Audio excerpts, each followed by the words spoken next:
नमस्कार, स्वागत आहे दीपालीज किचनमध्ये। इथे मी 6 तास हे चण्याची डाळ आणि रेशनचे तांदूळ भिजवत घातलेले होते। याचं प्रमाण मी सांगते तुम्हाला। 2 ग्लास इथे मी तांदूळ घेतले ते रेशनचे आणि पाऊण ग्लास मी इथे चण्याची डाळ घेतली आहे। 6 तास छान भिजवत घालायचं आहे। 6 तासानंतर हे छान भिजले जातात आणि छान एका मिक्सरच्या भांड्यामध्ये थोडं करून आपल्याला एक छानसा असं बॅटर घ्यायचं आहे। बॅटर हे आपल्याला इडलीचं सारखंच लागतं। छान स्मूथ असं बॅटर घेऊन घ्यायचं आहे। सुरुवातीला ग्राइंड करायचं आहे आणि थोडंसं पाणी टाकून ऑन ऑफ मोडमध्ये आपल्याला हे संपूर्ण बॅटर काढून टाकायचं आहे। इथे काढण्यासाठी मी छान कढई घेतली आहे। सर्व बॅटर मी इथे काढून घेतलेलं आहे। छान स्मूथ असं बॅटर बनवून घ्यायचं आहे। आता एक ग्लास मी इथे ठेवते आणि फर्मेंट व्हायसाठी याला ठेवायचं आहे। तुम्हाला केवढ्या प्रमाणात फर्मेंट पाहिजे त्या पद्धतीने तुम्ही जास्त प्रमाणात फर्मेंट करू शकता किंवा हे बॅटर तुम्ही रात्री भिजत घातलं तर सकाळी छान बॅटर फर्मेंट होतं। आणि जर तुम्ही सकाळी करत असाल तर उन्हाच्या प्रकाशामध्ये ठेवून द्यायचं आहे। छान असं फर्मेंट होते। बघा किती छान असं फर्मेंट झालेलं आहे।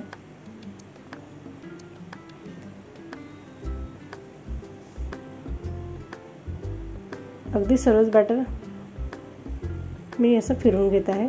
छान फ्लफीनेस या बॅटरला आलेला आहे। आता त्यामधलं थोडंसं बॅटर आपल्याला इथे एका भांड्यामध्ये काढून घ्यायचं आहे।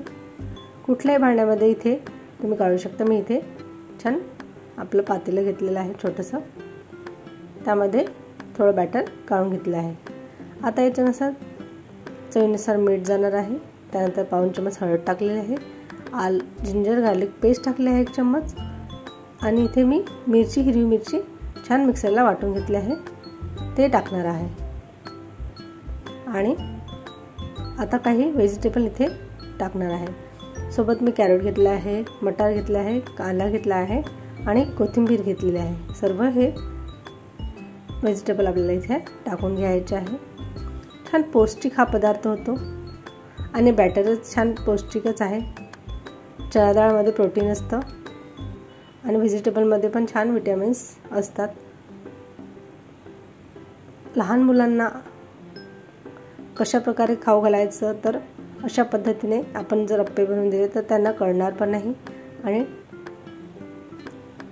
असं हेल्दी आपला नाश्त्याचा प्रकार होतो। छान सर्व मिक्स करून घ्यायचं आहे। सर्व व्हेजिटेबल मिक्स झाले पाहिजे आणि जे मसाले टाकले आहे ते पण छान मिक्स झाले पाहिजे। अशा पद्धतीने आपल्याला मिक्स करून घ्यायचं आहे। बॅटरची कन्सिस्टन्सी याच पद्धतीने ठेवलं आहे, थोडं घट्टच ठेवलेलं आहे। आता अप्पे पात्र इथे गॅसवर मी ठेवलं होतं। त्यानंतर थोडंसं तेल टाकून आपण त्याला तेलाने ग्रीस करून घेणार आहोत आणि थोडं बॅटर आपल्याला हे इथे टाकून घ्यायचं आहे। चम्मचच्या साहाय्याने इथे बॅटर टाकून घेत आहे।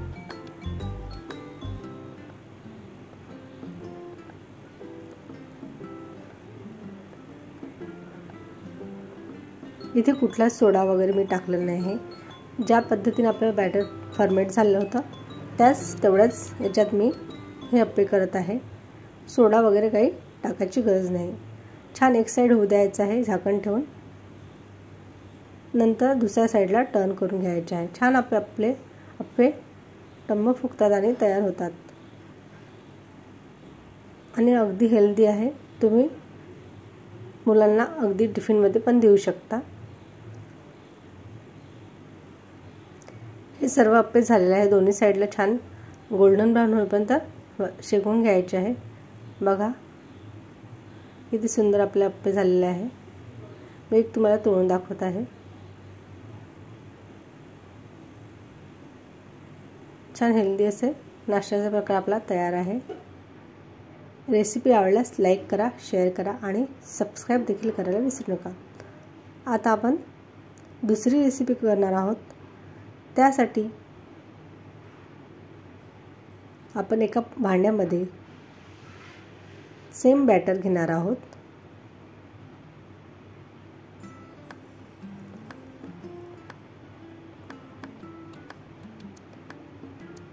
छान बॅटर घेऊन घ्यायचं आहे।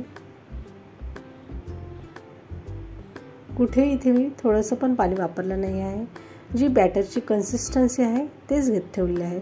1 चम्मच हिरवी मिरचीचं वाटण टाकलं आहे, 1 चम्मच हळद टाकलं आहे, 1 चम्मच मी मीठ टाकलं आहे आणि चिमूटभर इथे मी सोडा टाकून घेत आहे आणि 1 चम्मच मी इथे ऑइल टाकून घेतलं आहे. छान सर्व जिन्नस आपल्याला एकत्र करून घ्यायचे आहे. सोड्यामुळे याला थोडासा फ्लफीनेस येतो म्हणून इथे मी सोडा वापरलेला आहे. चिमूटभरच इथे सोडा वापरायचा आहे. आता बॅटर सर्व फ्लफी झालं पाहिजे, त्यासाठी एकाच डिरेक्शन आपल्याला हे मिक्स करून घ्यायचं. छान फ्लफी आपलं बॅटर हे तयार होतं. आणि एका केक टिनमध्ये मी हे छान तेलाने ग्रीस केलं आहे भांडं, त्यामध्ये हे सर्व बॅटर काढून टाकायचं आहे. कुकर इकडे मी गॅसवर ठेवला होता, पाणी त्याच्यामध्ये टाकलं आहे, स्टँड ठेवलेला आहे आणि साधारण 20 मिनटं याला स्टीम द्यायची आहे. वाफेवर आपल्याला हे ढोकळा होऊ द्यायचा आहे. विसल याची काढून घ्यायची आहे. इथे आपण तडकासुद्धा करणार आहे. एका पॅनमध्ये 2 चम्मच तेल घेतलं आहे, मोहरी टाकली आहे, हिरवी मिरची टाकलेली आहे, त्यानंतर मी कढीपत्ता टाकलेला आहे आणि 1 चम्मच मी इथे साखर टाकून घेत आहे. थोडंसं पाणी टाकून घ्यायचं आणि थोडंसं पाण्याला उकळी येऊ द्यायचं. छान आपलं हे तडका तयार आहे. इकडे 20 मिनटं झालेलं आहे. बघू शकता ढोकळा किती छान फुललेला आहे. मी सुरीच्या साहाय्याने चेक केलं आहे, कुठे आपलं बॅटर लागलं नाही हे आहे. हे काढून घेतलं आहे, थंड होऊ द्यायचं आहे. थंड झाल्यानंतर याला डिमोल्ड करून घ्यायचं आहे. अगदीच सहज निघतो. छान आपला ढोकळा तयार झालेला आहे. जाळीदार हा ढोकळा तयार झालेला आहे. बघू शकता फ्लफी पण झालेला आहे, खूप छान फ्लफी आणि खायला तर एकदम भन्नाट लागतो हा ढोकळा. त्यावर आपण तडका टाकणार आहोत. सर्व हे तडक्याचं पाणी आपल्याला इथे टाकून घ्यायचं आहे. बघा किती सुंदर आपला ढोकळा झालेला आहे. आता आपण तिसरी रेसिपी बघणार आहोत.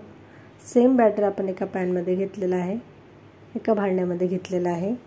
त्यामध्ये आपल्याला इथे चवीनुसार मीठ टाकायचं आहे आणि थोडं पाणी ॲडजस्ट करायचं आहे. बघायचं बॅटरची कन्सिस्टन्सी कशी ठेवायची. तर आता आपल्याला आपल्याला डोसे करून घ्यायचे आहे, त्यामुळे थोडंसं बॅटर आपल्याला थोडं हलकंसं पातळ असलं पाहिजे म्हणून इथे थोडंसं किंचित मी इथे पाणी टाकलं. साधारण मी 1 वाटी इथे पाणी टाकून घेतलेलं आहे. गॅसवर आता इथे मी पॅन ठेवलेला आहे. थोडं गरम झाला होता तवा म्हणून इथे आपण काय करायचं, पाणी शिंपडायचं आणि टिश्यू पेपरने पुसून घ्यायचं. मला थोडं गरम वाटत होतं म्हणून परत मी पाणी टाकलं आणि टिश्यू पेपरने पुसून घेतलं. आता पळीच्या साहाय्याने थोडंसं बॅटर घ्यायचं आणि छान असा आपला डोसा पसरून घ्यायचा आहे. हलक्या हाताने हा डोसा पसरून छान डोसा टाकल्यानंतर 2 मिनटं मंद आचेवर भाजून घ्यायचं. त्यानंतर तेल टाकून घ्यायचं आहे आणि जोपर्यंत तो गोल्डन ब्राऊनपर्यंत होत नाही तोपर्यंत त्याला भाजून घ्यायचा आहे. इथे मी छान आलूची भाजी मसाला केलेला आहे, त्याच्यावर स्प्रेड करून घ्यायचं आहे आणि छान गोल्डन ब्राऊन होईपर्यंत आपल्याला डोसा हा भाजून घ्यायचा आहे. अगदी क्रिस्पी आणि क्रंची होतो. डोसा हा आपल्याला मंद आचेवर भाजायचा आहे, त्यामुळे अगदी क्रंचीनेस त्याला येतो आणि बाहेर जसा मिळतो ना तसाच होतो. आणि हा वाटणार पण नाही की चण्याच्या डाळीचा आहे म्हणून. लहान मुलांना तर कळणार पण नाही की हे चण्याच्या डाळीपासून आहे. अगदी क्रिस्पी असे डोसे त्यांना नाश्त्याला द्या किंवा डब्यावर द्या, नक्की त्यांना आवडेल. आणि क्रिस्पी आणि क्रंची किती सुंदर झालेला आहे. मी सुरुवातीचा 1 डोसा नुसताच बनवून घेतला आहे, खूपच क्रिस्पी झाला होता. तुमच्यासाठी मी हे किती क्रिस्पी होते हे दाखवण्यासाठी मी तसाच हा डोसा करून दाखवलेला आहे आणि दुसऱ्याच्यामध्ये आलूचा मसाला टाकला आहे. चला तर रेसिपी आवडल्यास लाईक करा, शेअर करा, सबस्क्राईब करा. आता आपण चौथी पण रेसिपी पाहणार आहोत. त्यासाठी मी इथे एका भांड्यामध्ये बॅटर घेतलेलं आहे. सर्वात शेवटचा आता हा प्रकार आहे आपला. छान चवीनुसार मीठ टाकून घ्यायचं आहे, 1/2 चम्मच हळद टाकायचा आहे, 1 चम्मच जिरे टाकायचं आहे, 1 चम्मच ओवा टाकून घ्यायचा आहे. कांदा घेतलेला इथे मी 1 मोठा कांदा बारीक चिरून घेतलेला आहे. कोथिंबीर इथे बारीक चिरून घेतलेली आहे. हिरवी मिरची पण इथे बारीक चिरून घेतली आहे आणि कढीपत्ता तुम्ही थोडासा कापून घेऊ शकता. मी इथे अख्खा घालत आहे, त्यामुळे छान फ्लेवर येतो त्याला. आपण याची भजी करणार आहोत. छान सर्व बॅटर आपण आता मिक्स करून घ्यायचं आहे आणि 1 चम्मच मी इथे बेसन पीठ टाकत आहे. सर्व एकजीव करून घ्यायचे आहे. हाताने करू शकता, मी इथे चमच्याच्या मदतीने केलेलं आहे। सर्व मिक्स करून घ्यायचं आहे। अगदी याच पद्धतीचं बॅटर हवं आहे। थोडंसं तुम्हाला घट्ट वाटत असेल तर किंचित तुम्ही पाणी टाकू शकता, पण मी इथे पाणी न टाकता ही भजी छान तयार केलेली आहे। सर्व बॅटर छान मिक्स करून घेतलं आहे। सर्व आपण जे साहित्य टाकलं आहे ते एकजीव करून घ्यायचं आहे, त्यामुळे छान फ्लेवर त्या भजीमध्ये उतरतो। हाताच्या सहाय्याने नक्की ट्राय करून पहा, पण इथे मी चमच्याच्या सहाय्याने केलेलं आहे। छान कढईमध्ये तेल तापलं होतं, थोडंसं तेल हे गरमच हवं आहे, छान कडकडीत थोडं गरम हवं आहे। नंतर गॅसचा फ्लेम हा लो करून घ्यायचा आहे। हाताच्या सहाय्याने इथे भजी टाकून घ्यायची आहे। सर्वच भजी मी अशा पद्धतीने टाकत आहे। मी छोट्या साईजचे टाकत आहे, तुम्हाला जर मोठ्या साईजचे हवे असेल तर त्या पद्धतीने तुम्ही टाकू शकता। आता गॅसचा फ्लेम हा लो ठेवायचा आहे, मीडियम टू लो करायचा आहे आणि छान गोल्डन ब्राऊन होईपर्यंत तळून घ्यायचे आहे। दोन्ही साईडला परत करायचं आहे। छान आपली भजी झालेली आहे, बघू शकता। आता हे मी काढून घेत आहे। अशाच पद्धतीने मी सर्व भजी करून घेत आहे। छान लागतात ही भजी, नक्की ट्राय करा। वेगळ्या पद्धतीची ही भजी आहे।